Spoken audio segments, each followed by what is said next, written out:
নমস্কার বন্ধুরা, কলিতাস কিচেনে আপনাদের সকলকে স্বাগত জানাই। আজ বানালাম আলু বেগুন দিয়ে রুই মাছের ঝোল।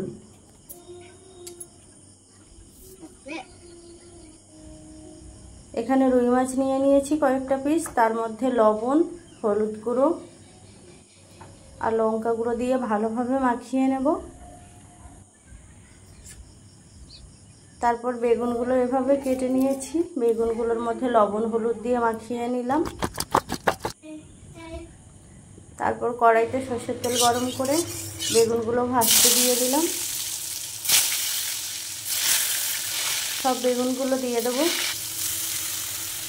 উল্টে পাল্টে লাল লাল করে ভেজে নিয়েছি। এবার বেগুনগুলো তুলে নিলাম।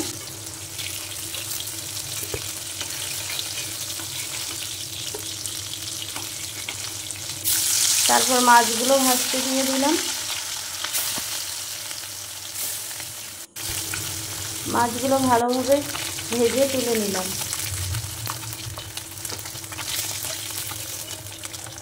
তারপর বাকি মাছগুলোও ভাজতে দিয়ে দিলাম। সব মাছ ভেজে নিয়েছি। এবার ওই তেলের মধ্যে তেজপাতা ফোড়ন দিলাম আর দিলাম গোটা জিরে। ওটা একটু ভাজা ভাজা হলে পেঁয়াজ কুচি দিয়ে দিলাম।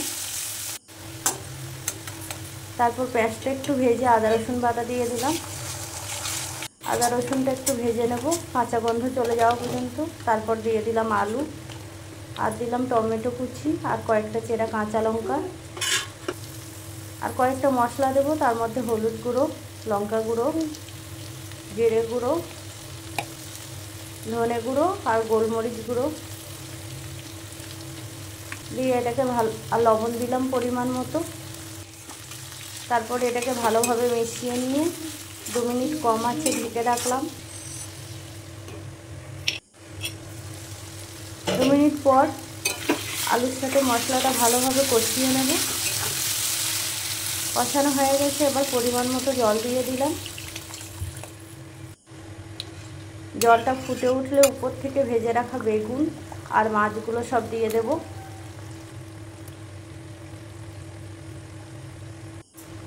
তারপর 15 মিনিট মিডিয়াম আঁচে ঢাকনা দিয়ে এটাকে রান্না করলাম। 15 মিনিট পর তৈরি হয়ে গেল আলু বেগুন দিয়ে মাছের ঝোল। একটু গরম মশলা দিয়ে মিশিয়ে নিলাম। রেসিপি ভালো লাগলে সাবস্ক্রাইব করে পাশে থাকবেন। অনেক ধন্যবাদ।